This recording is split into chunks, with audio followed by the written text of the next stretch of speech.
6월절 엿새 전이었죠. 예수님께서 베다니에 도착하셨습니다. 그 베다로는 전에 나사로를 살리신 곳입니다. 무덤에 있던 나사로를 부활시킨 그곳이 바로 베다니였습니다. 자, 예수님이 나사로의 집을 방문했을 때 나사로의 누이 중에 하나인 마리아가 어떻게 했습니까? 아주 값비싼 향유 옥합을 깨뜨렸습니다. 그리고 예수님의 발에 그 향유를 부었어요. 그리고 자기 머리털로 정성스럽게 예수님의 발을 닦아 드렸습니다. 그것을 보았던 가룟 유다가 뭐라고 합니까? 책망하면서 이 향유를 어찌하여 허비하느냐. 이 향유는 300데나리온의 가치가 있는데 그걸 팔아서 가난한 자에게 나눠준다면 얼마나 좋겠느냐 이렇게 얘기를 한 겁니다. 근데 성경이 뭐라고 얘기해요? 그에 대해서 그는 도둑이라.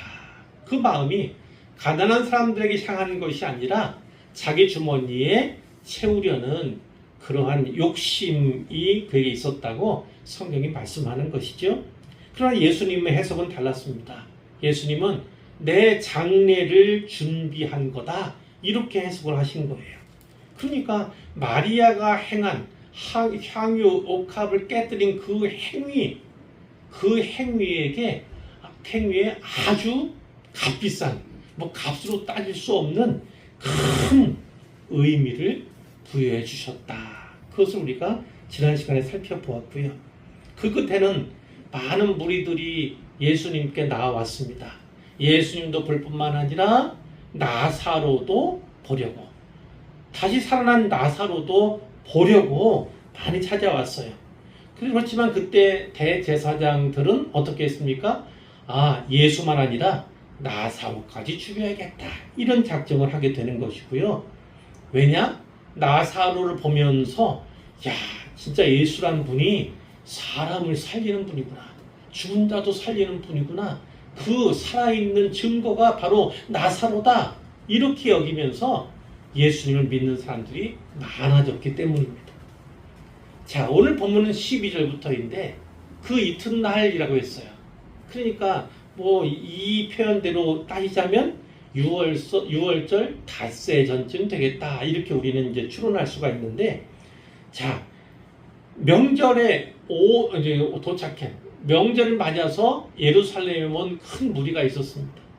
자, 이 사람들이 예수께서 예루살렘에 오신다. 이 이야기를 듣고 막 몰려온 거예요. 종려나무 가지를 꺾어서 그 가지를 흔듭니다. 그리고 맞으러 나가면서 크게 외칩니다.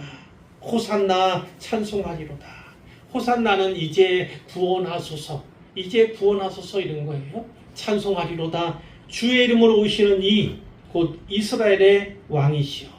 예수님을 주의 이름으로 오시는 이 그리고 이스라엘의 왕 이렇게 부르고 있음을 보게 되죠. 연상이 되죠?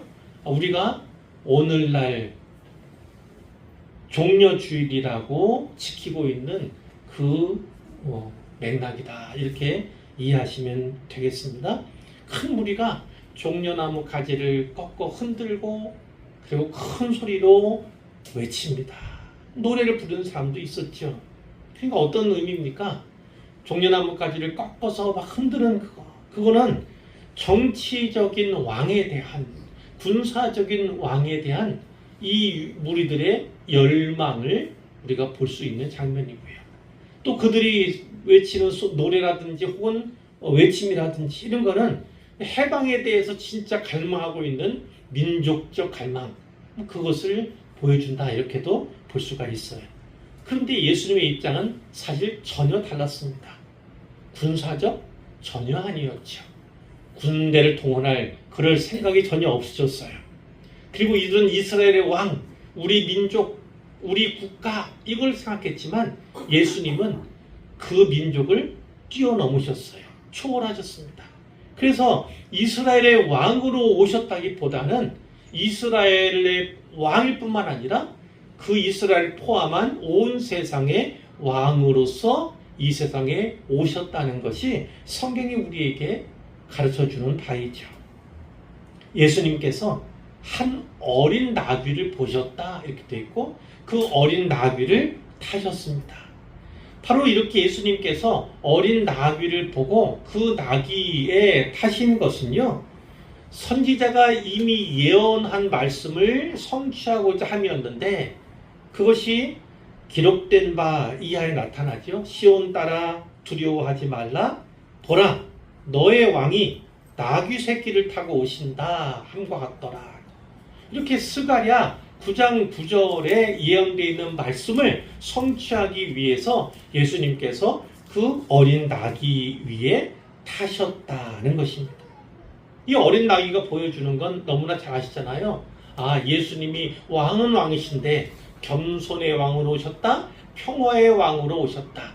군마나 준마를 타고 오신 예수님이 아니라 어린 나귀를 타고 오신 예수님의 표상에서 우리는 그것을 발견할 수 있다는 것입니다.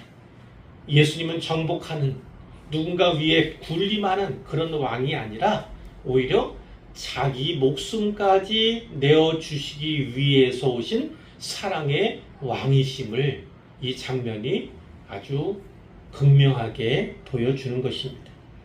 자, 요약해 볼까요? 호산나 이제 구원하소서 그러면서 이 종려나무 가지를 꺾어 흔들고 또 소리질러 외치고 하는 이 사람들, 이 군중과 그들의 마음과 이 어린 나귀를 타신 예수님은 사실 전혀 어울리지 않습니다. 어울리지 않을 뿐만 아니라 예수님은 오히려 사람들의 생각과 그 무리의 생각과 예수님의 생각이 얼마나 다른지 그것을 보여주고자 하셨다는 것입니다. 한마디로 말하면 그들이 갖고 있는 꿈을 깨뜨리는, 환상을 깨뜨리는 그런 장면으로 우리가 읽을 수 있는 거예요. 군중들은 로마 지배하에 있는 우리 민족을 해방시켜 달라고, 군사적으로 정치적으로 우리의 왕이 되어 달라고 이렇게 요청하고 요구하지만 예수님께서는 그것이 아니라 오직 하나님의 뜻, 모든 사람을 그들의 죄에서 구원하시기 위해서 오신 그 목적을 행하기 위해 군중들의 외침, 환영 거기에는 아랑곳하지 않고 묵묵히 그분의 길을 가셨다는 것을 우리가 이 장면을 통해서 읽을 수 있는 거예요. 그런데 16절에 보니까 제자들 얘기에 나와요. 제자들은 처음에 이 당시에는요, 이 일에 대해서, 이 말하자면 종려주일이잖아요. 그때 일어난 일들에 대해서 깨닫지 못한 겁니다. 깨닫지 못했어요, 당시에는. 그러다가 언제 깨닫게 되었는가? 예수께서 영광을 얻으신 후에. 아마 여기에 영광은 십자가를 지나서 그분의 부활, 그리고 주님의 승천까지를 가리킬 것입니다. 자, 그 후에야 비로소 스가랴 9장 9절 구약에 예언된 말씀이 바로 예수님을 가리키는 말씀이었구나 라는 것을 깨달았던 것이고, 사람들이 큰 무리가 나와서 예수님을 향해서 이렇게 환호하며 환영한 것이 바로 그 예언의 말씀이 이루어진 결과구나 라는 것을 그들이 비로소 알게 되었다는 것입니다. 그러니까 그때는 몰랐지요. 단지 그 무리들 가운데 일부였을 뿐입니다. 그런데 후에 어떻게 했을까요? 그들이 깨닫게 되었는데 성경을 상고하다가 깨닫게 되는 것이고, 성령께서 도와주셔서 그들이 알게 되었다는 것입니다. 그 후에 알게 된 거예요. 오늘 우리는 어떻게 그걸 이해합니까? 오늘 우리도 역시나 말씀을 성실하게 살펴야 합니다. 성실하게 말씀을 묵상해야 돼요. 뿐만 아니라 성령님의 조명, 말씀을 조명해 주시기를 위해서 간구해야 됩니다.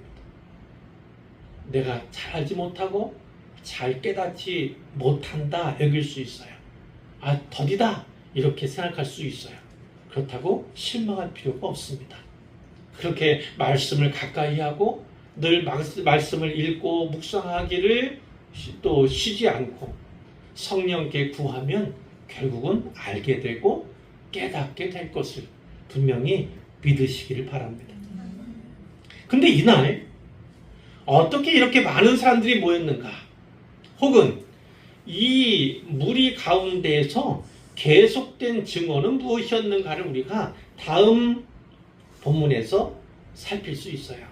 17절에 보니까 나사로를 무덤에서 불러내요. 나사로야 나와라! 무덤에서 나와라! 이렇게 말씀하셨잖아요.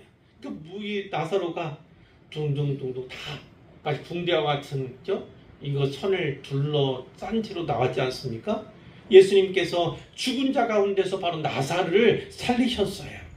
그것을 많은 사람들이 조문하러 왔던 사람들이 마리아를 따라서 무덤에 갔던 사람들이 다 목도했습니다. 목격했어요. 그러니까 이 목격한 사람들이 가만히 있지 못하는 겁니다. 이제 와서 증언하기 시작했어요. 말하기 시작했어요. 그러니까 예루살렘 소문이 막 나죠.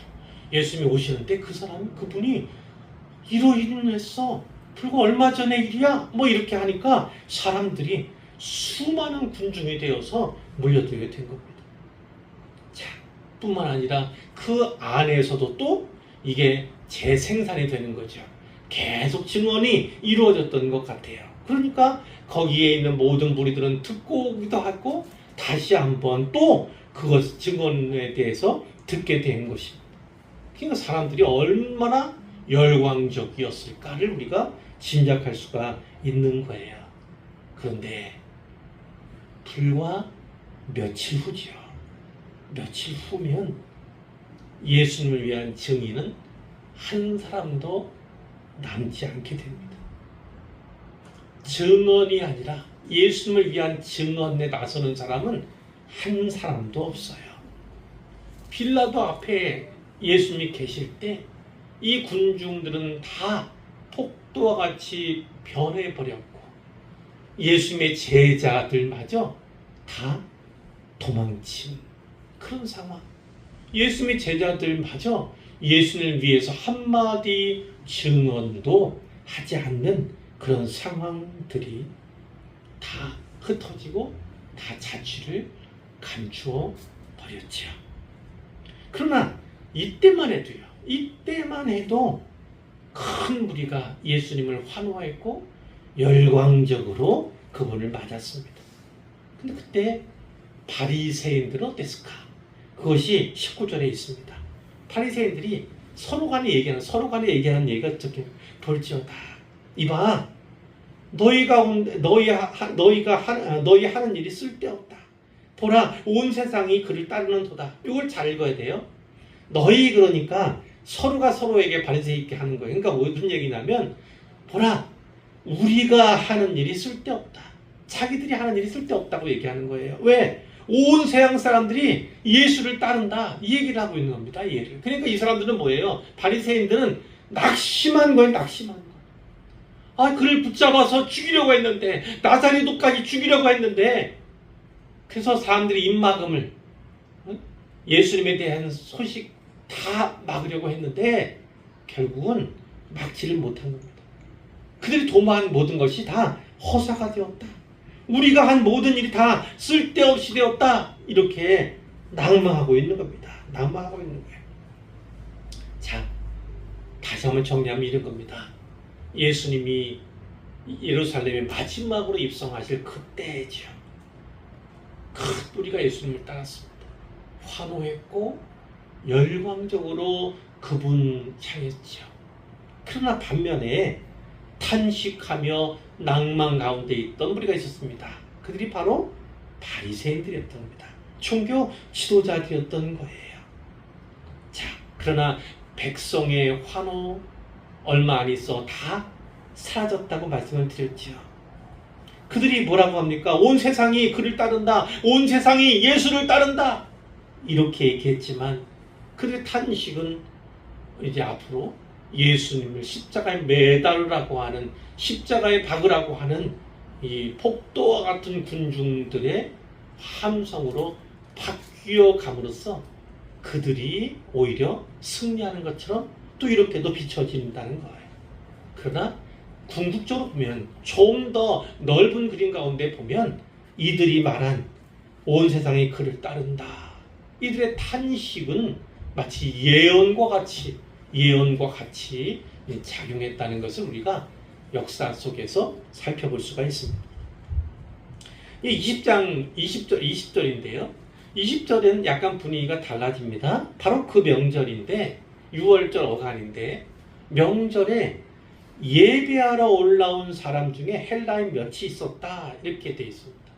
그러니까 예배하러 온 사람들이니까 대개는 유대인들 그리고 디아스포라 유대인들이 많았을 거예요. 근데 그 가운데는 헬라인이라고 그리스인이라고 이렇게 지목된 이방인도 있었습니다. 이방인. 그런데 이방인인데도 명절에 예배하러 올라왔다 이렇게 기록된 것을 보면 이 사람들이 이방인은 이방인인데 아마 유대교로 개종한 이방인이었을 가능성이 큽니다. 유대교 믿는 신자 이방인이에요. 그들 몇 명이 있다는 거예요. 물론 많은 이런 헬라인들이 있었을 거예요. 근데 그 중에 몇 사람이 이렇게 나오는 거죠. 그들이 빌립에게 가서 갈릴리 베세다 사람인 빌립에게 가서 얘기를 했습니다. 선생님, 우리가 예수님을 좀 배울 수 있을까요? 이렇게 얘기했다는 거예요. 자, 그런데 빌립이 가서 누구에게요? 안드레에게 얘기를 전했습니다. 또 안드레와 빌립이 예수님께 가서 여기서 우리가 잠깐 살펴볼 것이 있어요. 뭐냐? 이들이 이방인이었지만 그리고 자기는 예수를 믿는 자들이고 저 사람은 아니지만 그런데 그들을 거절하지 내치지 않았다는 게 중요합니다. 그를 환대했다. 그들을 환대했다는 것은 참으로 중요한 겁니다. 오늘날 그래요. 오늘날 예수님을 믿든 사람이든 예수님 믿지 않는 사람이든 믿음의 초보 단계에 있는 사람이든 그렇지 않은 사람이든 누구에게도요 우리는 환대할 필요가 있다는 겁니다. 환대할 필요가. 왜냐? 그 환대를 통해서 예수님께 나아가고 예수님을 만날 가능성을 우리가 닫아서는 결코 안 된다. 그러니까 마음을 열고 환대한다는 것은 그 가능성의 폭을 넓히는 거다라는 것을 우리가 생각할 필요가 있습니다. 자, 이렇게 안드레와 빌립이 와서 헬라인 몇 사람이 이방인 몇 사람이 예수님을 지금 뵙고자 합니다. 선생님을 뵙고자 합니다. 이렇게 전했을 때 예수님 뭐라고 대답하십니까? 물론 그들을 맞아들였겠지요. 이렇게 말씀합니다. 인자가 영광을 얻을 때가 왔도다. 인자는 예수님에 대한 아주 고유한 표현 아닙니까? 인자. 그 예수님 자신이죠. 예수님이 영광을 얻을 때가 왔도다.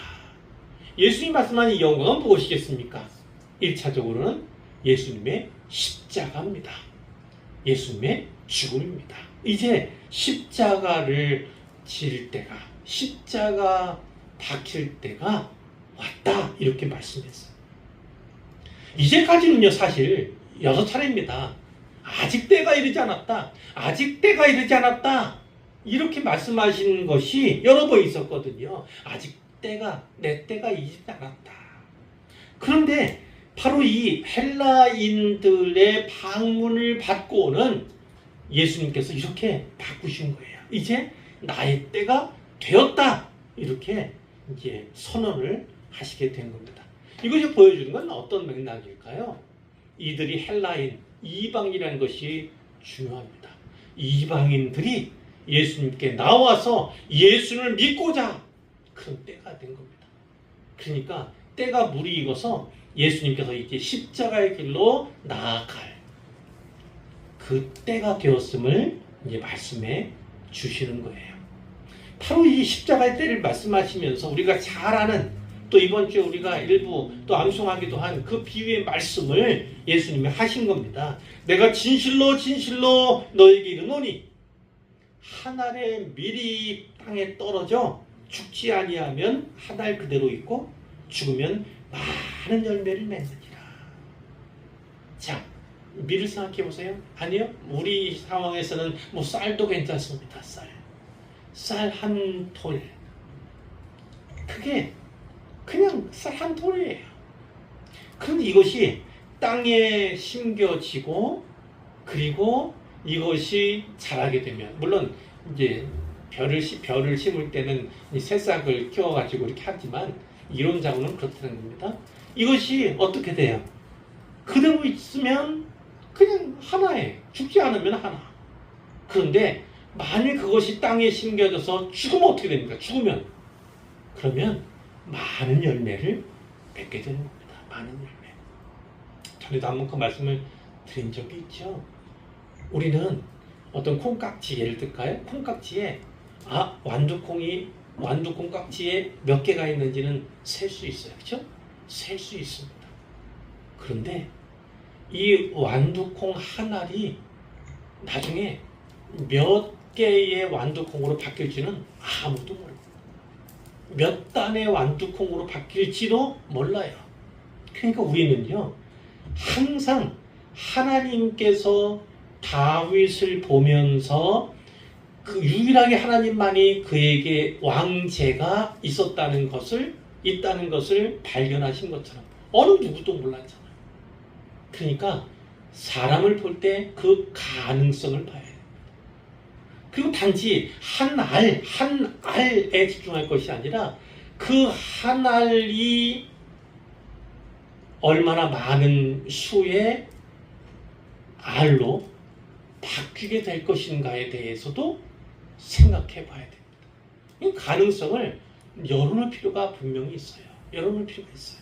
오늘 본문에도 이 예수님께서는 한 알의 밀을 말씀하시면서 사실은 예수님 자신에 대해서 얘기한 거거든요. 예수님은 한 알의 밀이라고 자기 자신을 비유하시는 거예요. 근데 내가 만일 내가 죽지 않는다면 나는 그냥 한 사람일 뿐인 거예요. 그런데 만약 내가 죽으면 어떻게 된다고요? 많은 열매를 맺게 될 것이다. 많은 열매를 얻게 될 것이다. 예수님이 이렇게 말씀합니다. 거듭 말씀드리자면 예수님은 자기 자신을 한 알의 밀에 비유하고 계신 거예요. 근데 그 한 알의 밀은 죽어야 하는 한 알의 밀입니다.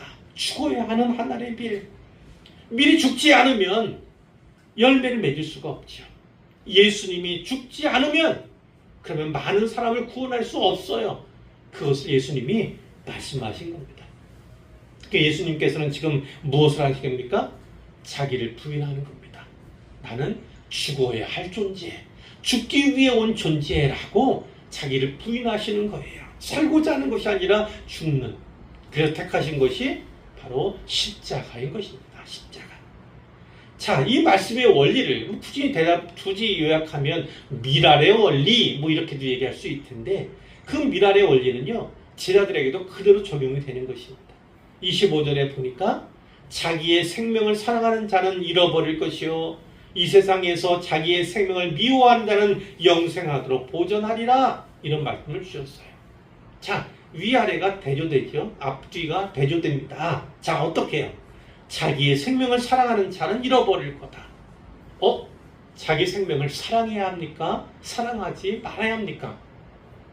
사랑해야 합니까? 사랑하지 말아야 합니까? 사랑해야 합니다. 목숨은 귀한 겁니다. 생명은 소중한 겁니다. 사랑해야 돼요. 그럼 뒤에 자기의 생명을 미워하는 자, 미워해야 합니까? 꼭 그거 아니에요. 자기 생명은 소중히 하다니까요. 사랑해야 한다니까요.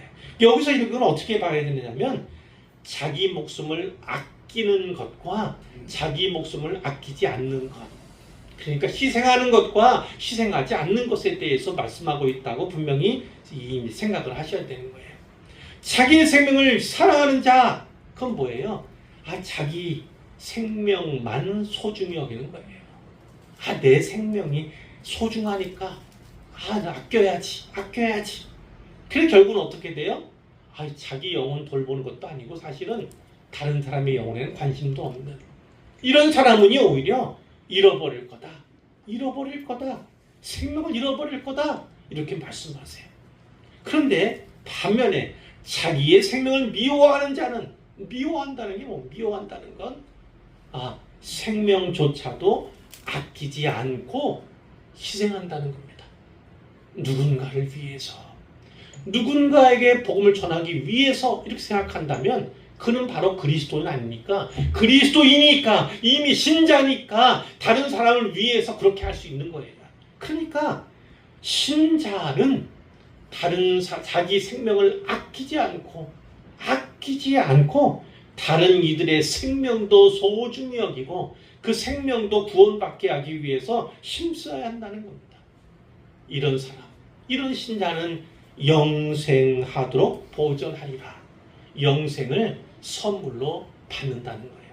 그러나 자기 자신만 선물로 영생을 받는 것이 아니라 그로 말미암아 다른 사람도 영생을 선물로 받게 되는 것이죠. 자기 목숨을 아끼지 않는다. 누구를 위해서요? 바로 예수님을 위해서. 무엇을 위해서요? 예수님의 복음을 위해서요. 또 무엇을 위해서요? 하나님 나라를 위해서. 자기 자신을 아끼지 않는 사람은 하나님의 영생을 선물로 준다. 뿐만 아니라 뒤에도 나오지만 하나님이 귀히 여기신다. 이렇게 말씀하고 있죠. 갑자기 생각났는데 지난주 불과 며칠 전에 목사님 한 분이 돌아가셨어요. 저하고도 이제 친밀한 분이죠. 가까운 분이죠. 이제 제가 박사과정 이제 할 때 한 학기 먼저 이제 공부한 선배예요. 그리고 졸업은 이제 같이 했고 박사도 같이 학위를 받았고 이런 상황이고, 그리고 이제 나이가 60 초반이에요. 그러니까 저하고 차이 별로 없는 상황이에요.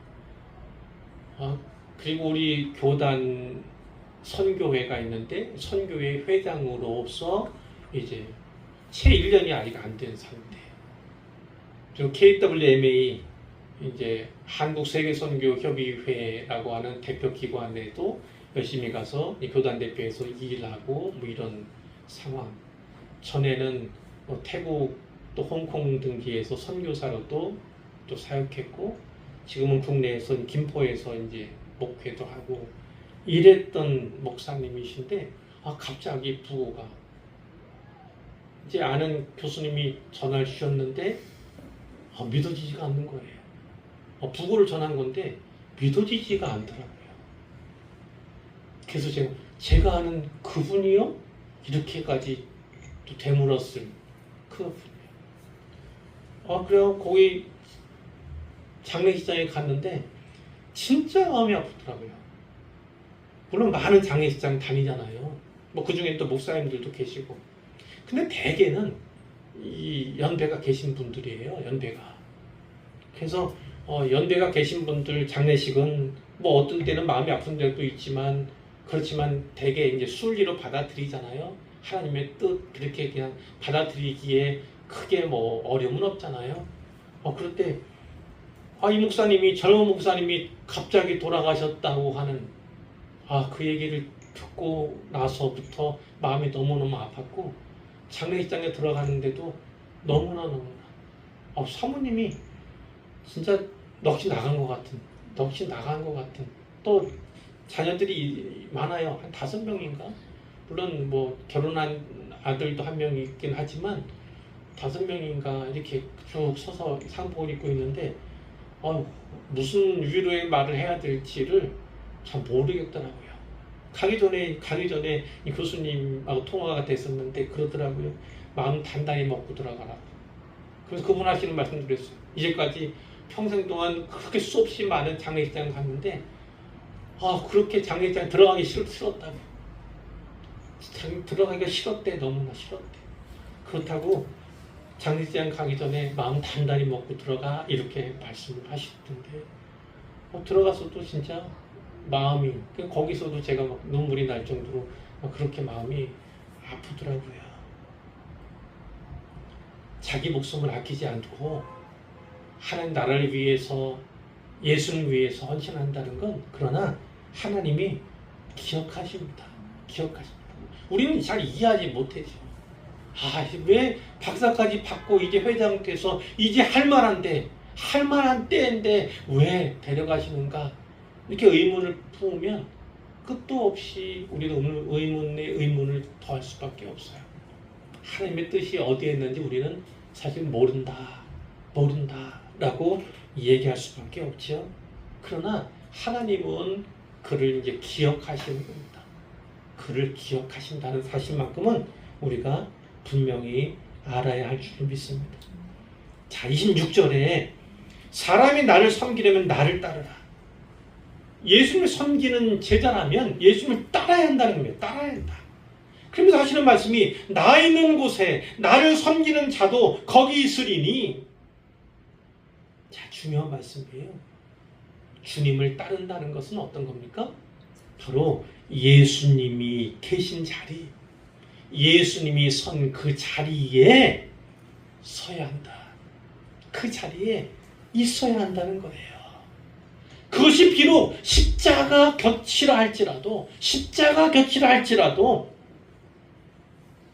그러니까 25절은 자기 부인에 대한 말씀이고 26절은 자기 십자가에 대한 말씀으로 우리가 읽을 수 있습니다.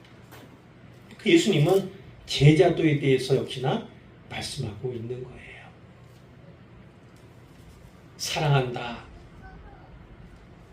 그 사랑이 진짜인 것을 아는 건 그 사랑에 희생이 있기 때문입니다.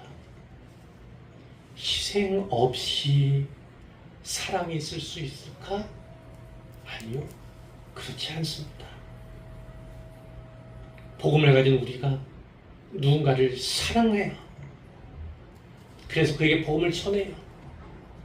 그러면 하나님의 사랑도 하나님이 주시는 영생의 선물도 그에게 갈 수가 있는 것이죠. 갈 수가 있는 거예요. 예수님이 죽었기 때문에 우리가 살았던 것처럼 우리가 누군가를 위해서 죽고자 하면 그렇게 복음을 위해 헌신하고 수고하면 그러면 우리를 통해서 다른 누군가가 영생을 선물로 받게 되고 예수님과 아주 진지한 친밀한 교제를 나눌 수 있게 되는 것입니다. 바로 이와 같은 자에게 예수님이 약속하셨어요. 사람이 나를 섬기면 내 아버지께서 그를 귀히 여기시리라. 아주 간단히 되어 있죠. 아주 귀히 여기시리라. 하나님이 귀하게 여기시는 모든 분들이 되기를 주님의 이름으로 축복합니다. 아니에요. 그런 거 아닙니다. 본문이 아직 많이 남았어요. 자, 그런데 다음 본문은 조금 부자연스럽습니다. 부자연스럽어요. 왜냐? 지금 내 마음이 괴로우니 무슨 말을 하리요? 어디서 본 것 같습니까? 마태복음 겟세마네 기도를 연상하는 그 대목이 쭉 나왔잖아요. 갑자기. 자, 그러니까 우리는 조금 부자연스럽게 여길 수밖에 없어요. 그런데 사도 요한은 여기를 스피디하게 그냥 빠르게 지나간다 이렇게 보시면 되겠어요. 이야기 전개를 빠르게 가져가기 때문에 우리는 갑자기 왜 이 말씀이 나올까 이렇게 생각할 수가 있는 거죠. 십자가를 앞둔 예수님의 심정을 나타내는 본문이 27절입니다. 지금 내 마음이 괴로우니 무슨 말을 하리요? 아버지여 나를 구원하여 이 때를 면하게 하여 주옵소서.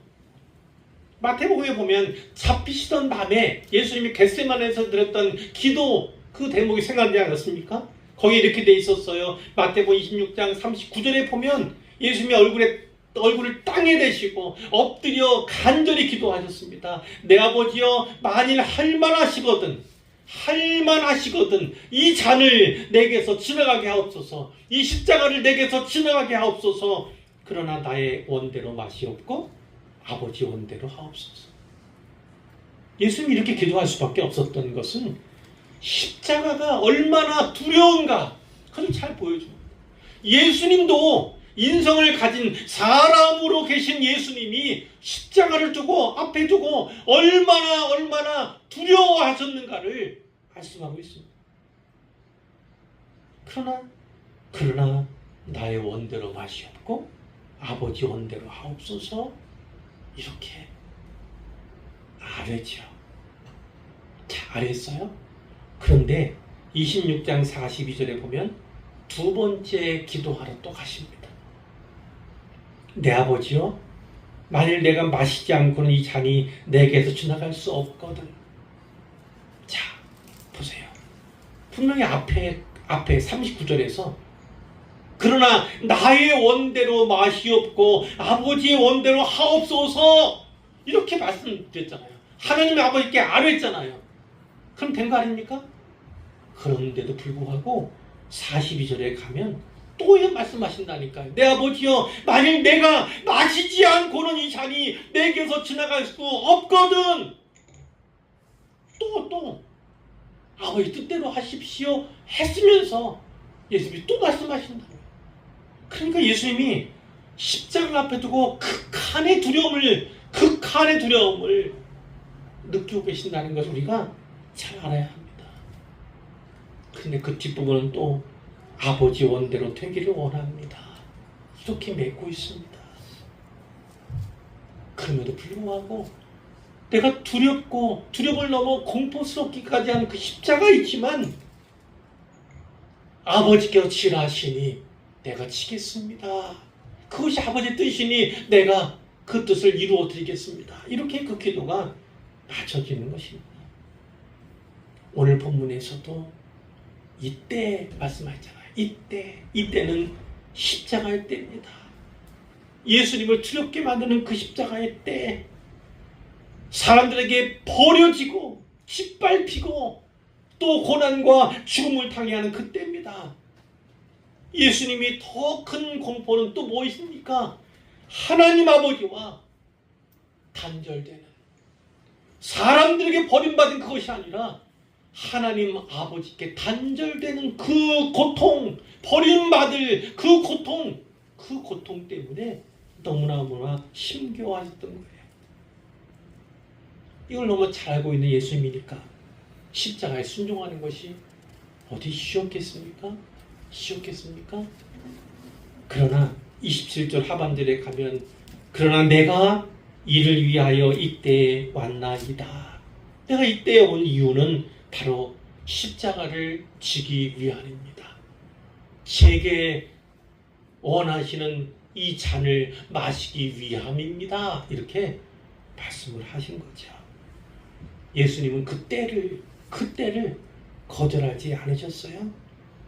그것이 자기 소명임을 잘 아셨을 뿐만 아니라 그 십자가라고 하는 방법 외에는 자기 백성을 살릴 길이, 다른 길이 없기 때문에, 그것을 잘 아셨기 때문에 예수님은 두려움 가운데, 마음의 고통 가운데도 순종을 택한 겁니다. 그리고 기도하죠. 아버지여, 아버지의 이름을 영광스럽게 하옵소서. 아버지 이름 영광스럽게. 예수님은 오직 하나님의 이름이 영광스러운, 그분은 성자 예수님 아닙니까? 성자 하나님 아닙니까?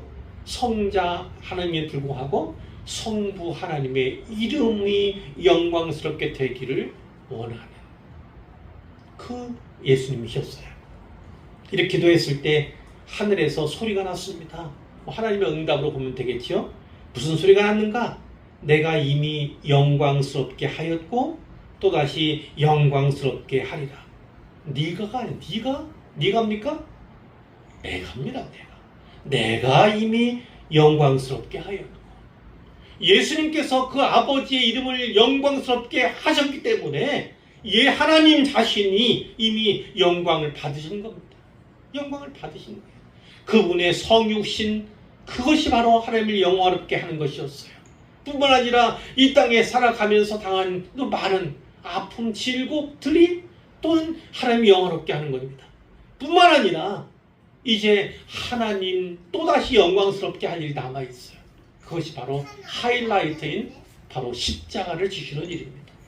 하나님께서는 또다시 십자가를 통해 또다시 영광을 받으시기를 원하시고, 바로 그것을 통해 예수님의 순종을 통해서 영광을 받으실 것이라는 분명한 메시지를 보여주시고 계신다는 거예요.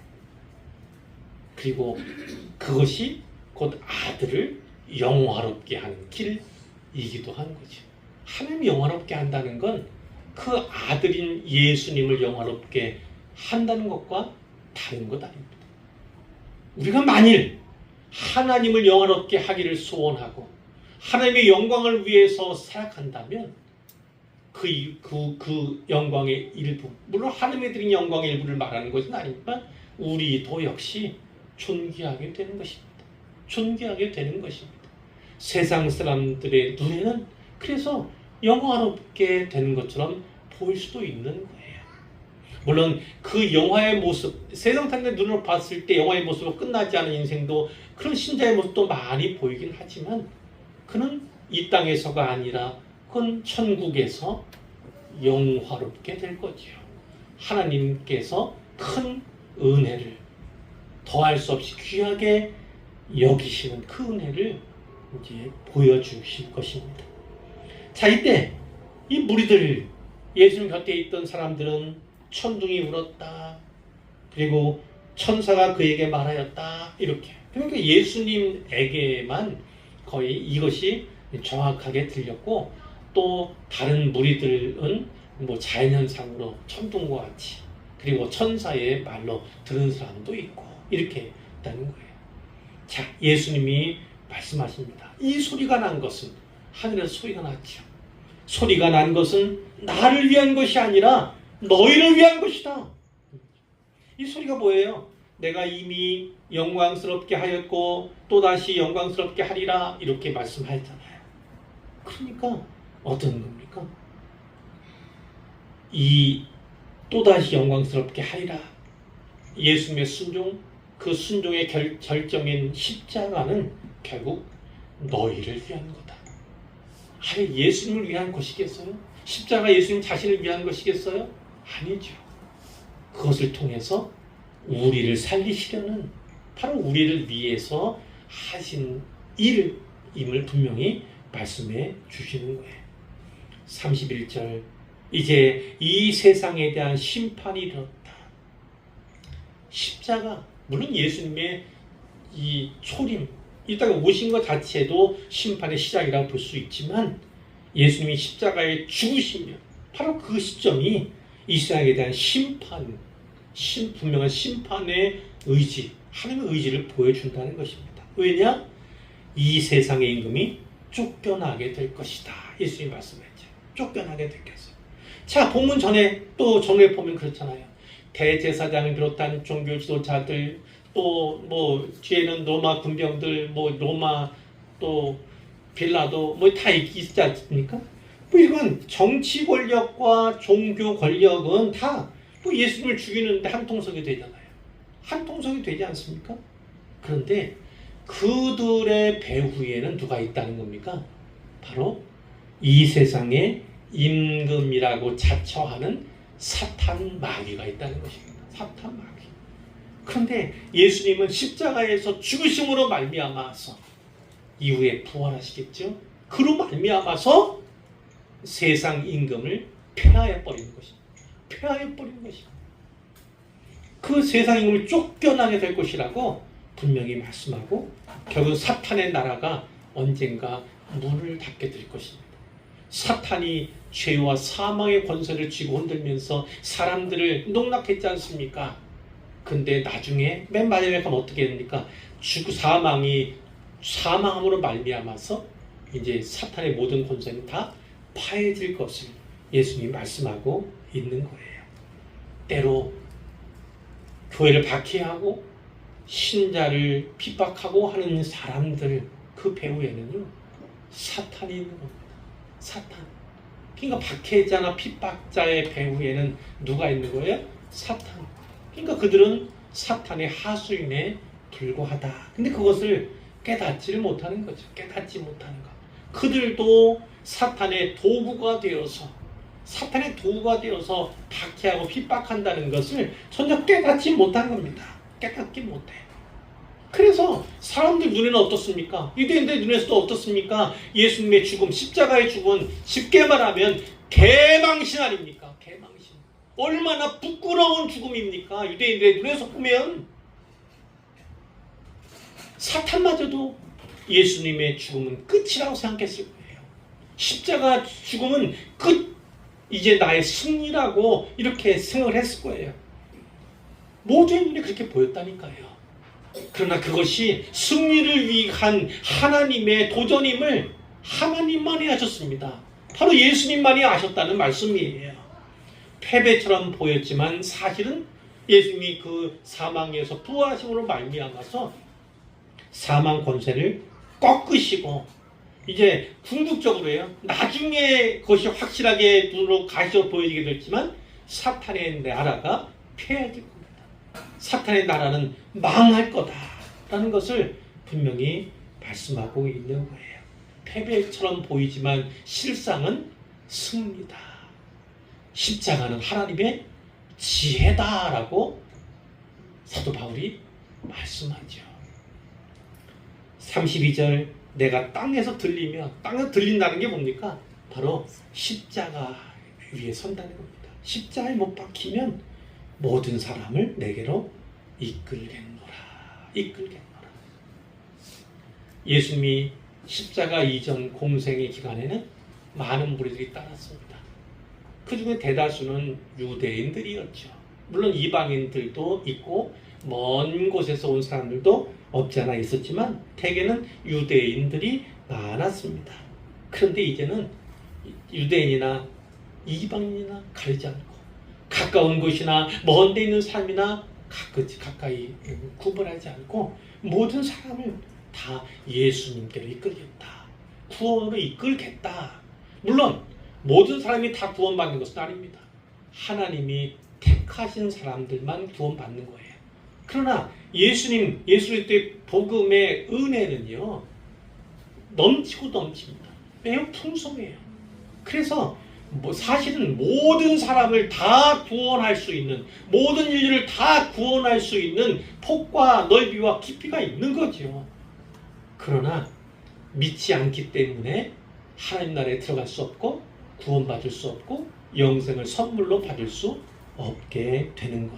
이것이 바로 영적인 실상입니다. 33절이 마지막인데 이렇게 말씀하시면 자기가 어떤 죽음으로 죽을 것을 보이심이로라. 예수님께서 어떻게 죽으실 것인가에 대해서 말씀한 것이다 라는 거예요. 이제 요약합니다.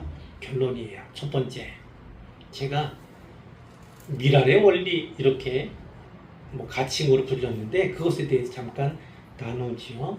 예수님 말씀하셨어요. 한 알의 밀이 땅에 떨어져 죽지 아니하면 한 알 그대로 있다. 그러나 죽으면 많은 열매를 맺는다. 예수님 자신이 한 알의 밀로 비유된 것입니다. 예수님은 죽기 위해 오셨어요. 죽으면 어떤 일이 벌어집니까? 많은 열매가 맺혀지게 됩니다. 밀 한 알이 많은 양의 밀로 바뀌어지는 거예요. 그런데 여기서 더 중요한 건 뭡니까? 세상 모든 것보다 생명은 더 귀합니다. 사람의 생명보다 귀한 것은 없습니다. 영혼이 가장 귀합니다. 그런데 많은 영혼이 열매를 맺게 되었으니 예수님의 죽음이 얼마나 값진 죽음입니까? 그것을 성경이 말씀하는 거예요. 신앙의 토, 우리 신앙의 토는요 역설로 가득합니다. 역설로 가득해. 죽어야 삽니다. 죽어야 삽니다. 내가 죽어야 많은 사람을 살릴 수 있습니다. 이 신앙의 토, 역설의 토에 눈 뜨는 우리 모두가 되기를 간절히 바랍니다. 두 번째는 예수님이 이렇게 말씀하시면서 제자들을 향해서 오늘날 우리를 향해서도 역시나 말씀해 주시는 메시지가 있다는 거예요. 자기 부인과 자기 십자가에 대한 것입니다. 자기를 사랑하는 자는 오히려 잃어버릴 거다. 그러나 자기 생명을 미워하는 자는, 아끼지 않는 자는, 예수님을 위해서, 하나님 나라를 위해서 아끼지 않는 자는, 복음을 위해서 아끼지 않는 자는 그가 영생을 얻을 뿐만 아니라 그로 말미암아 많은 영혼들이 구원받게 될 것이다. 이렇게 말씀을 하시는 거죠. 그래서 어떤 말씀하십니까? 나를 섬기는 나를 따르라. 나를 따르라. 나 있는 곳에 나를 섬긴다도 거기 있으리니. 예수님을 섬긴다 하는 사람은요, 따라야 합니다. 성경에서 섬기는 것과 따라야 하는 것은 좀 다르게 나타나는 거예요. 누군가 찾아왔잖아요. 전도 유망한 청년 아닙니까? 관원 아닙니까? 부자 아닙니까? 그가 찾아왔어. 네 재산 가난하게 나눠주고 나를 따르라 했을 때 그가 어떻게 했습니까? 가진 것이 너무 많아서, 달리 말하면 버릴 것이 너무 많아서 돌아갔어요. 그러니까 따른 것은 예수님 섬기러 왔다고 하지만 진작 따르는 것은 섬기는 것과 다른 겁니다. 그것은 한 걸음 더 나간 거예요. 그러니까 예수를 섬기는 사람은 어떻게 합니까? 예수님을 따르도록 노력해야 합니다. 예수님을 따르는 자만이 바로 제자가 되는 거예요. 예수를 섬기는 것은 신자입니다. 그러나 이 신자 가운데 예수를 따르고자 좇고자 하는 자는 바로 제자가 되고자 하는 자입니다. 그 제자가 되려면 어떻게 합니까? 나 있는 곳에 너도 거기 있어야 한다. 예수님 분명히 말씀해요. 그것이 주님이 계신 곳이 바로 우리가 가야 할, 우리가 있어야 할, 그 주님이 서신 그것이 십자가라 할지라도 그 서신 곳이 우리가 서야 할 곳이다라고 분명히 말씀하시는 거예요. 자, 세 번째, 신자로 살아갈 때 어려움이 많지요. 그럴 때 어떻게 해야 합니까? 예수님도 했어요. 이때를 변하게 하여 주옵소서. 이때를 변하게 하여 주옵소서. 예수님도 우셨고 예수님도 두려우셨어요. 인성, 사람의 몸으로 계실 때는 예수님도 이럴 수밖에 없었다니까요. 신성이 없는 게 아니라 신성도 지니고 계셨는데도 불구하고 이러실 수밖에 없다니까요. 육체 안에 있는 동안 우리도 역시나 연약할 수밖에 없어요. 그러니까 연약한 것은 부끄러운 것은 아닙니다. 부끄러운 것은 아니에요. 뭐 앞에서 연약한가가 중요한 것이지 연약한 것 자체가 부끄럽거나 그런 것은 아닙니다. 그러나 하나님 나라를 위해서 일한다고 할 때 우리는 또 어려움이 임할 수도 있고 그 때문에 두려움이 우리를 사로잡을 수도 있어요. 예수님이 그랬던 것처럼이에요. 자, 그러나 예수님 다짐하시죠. 내가 이를 위하여 이때에 왔나이다. 자기의 소명을, 자기의 사명을 다시금 생각하고 붙잡는 것입니다. 붙잡는 거예요. 이때 여기에 나를 있게 한 하나님의 뜻이 무엇인가를 다시 생각하고 이곳에 나를 보내신, 이곳을 위해서 나를 부르신 하나님의 뜻과 계획과 목적이 어디에 있는가에 다시 한번 집중을 하는 것입니다. 자, 그럼 어떻게 합니까? 기도하게 되는 거죠. 아버지 이름을 영광스럽게 하옵소서. 예수님 기도했거든요. 오직 하나님의 영광의 도가 되게 하여 주옵소서. 이렇게 기도할 수 있다는 거예요. 그럼 하나님은 어떻게 말씀합니까? 결국 하나님께서 우리를 통해서, 너를 통해서 영광을 받으시리라 이렇게 응답해 주시는 거죠. 바로 이 절차들이 있어요. 어려움이 있고 두려움이 있을 수 있어요. 그것은 부끄럽거나 창피한 것 아닙니다. 그 자체도 하나님께 아뢰면 됩니다. 그러면서 자기의 소명과 사명을 다시금 기억하고 붙잡는 것, 그리고 어려울 때 하나님께 기도하는 것. 그럼 하나님 분명히 우리가 가는 길이 맞다. 내가 너를 귀하게 여길 것이다. 그리고 너를 통해서 영광을 받을 것이다. 너를 높여주리라. 하나님이 말씀해 주실 줄로 믿습니다. 부디 한 알의 밀과 같이 예수님처럼 땅에 떨어져 죽음으로 말미암아 많은 열매를 맺는 모두가 되기를 주님의 이름으로 축원합니다.